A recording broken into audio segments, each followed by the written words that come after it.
आता आमचं अर्थसंकल्पीय अधिवेशन चालू आहे आणि पत्रकार किंवा माध्यमांसमोर सुद्धा आम्ही या संदर्भातली भूमिका त्या ठिकाणी स्पष्ट केलेली आहे। मुख्यमंत्री माझी लाडकी बहीण योजना ही महायुतीचे सरकार देवेंद्र फडणवीस साहेब मुख्यमंत्री, उपमुख्योमंत्री एकनाथजी शिंदे साहेब आणि अजितदादांच्या नेतृत्वाखाली आम्ही चालूच ठेवणार आहोत। महिलांना आर्थिकरित्या सक्षम करण्याच्या दृष्टिकोनातून ही योजना आपण आणलेली आहे।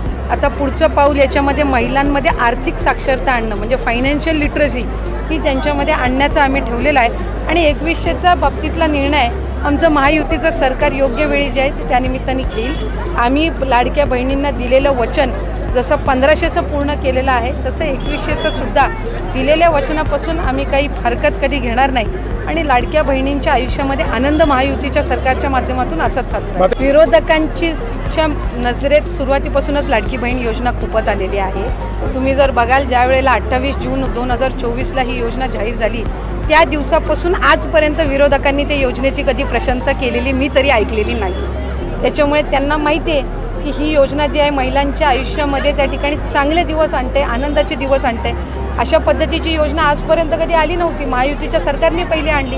विरोधक पहिले म्हणायचे की तुमचं फक्त रजिस्ट्रेशन करून घेतील, 1500 तुम्हाला येणार नाहीत। मग 1500 यायला लागले, काहींच्या खात्यामध्ये एकदम 3000 जमा झाले, 4500 झाले, काहींच्या खात्यामध्ये 7500 जमा झाले।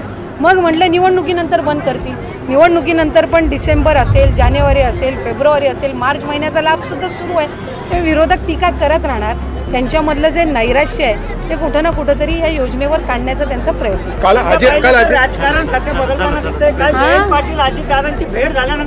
नाही, एका सार्वजनिक कार्यक्रमामध्ये भेट होणं, आम्ही काही एकमेकाचे काही शत्रू नाही आहोत। राजकीय वेगवेगळे जरी त्या दोघांनी त्या ठिकाणी निर्णय घेतलेले असले एका सार्वजनिक कार्यक्रमामध्ये स्वाभाविकरित्या आज मुख्यमंत्री, दोन्ही उपमुख्यमंत्री किंवा कुठले मंत्री किंवा समोरचे विरोधी पक्षनेते जरी आले तरी त्या निमित्ताने एका व्यासपीठावर असतात। त्याच्यामुळे त्यामध्ये काही असं वेगळं काही राजकारण बघण्याचं काही कारण नाही।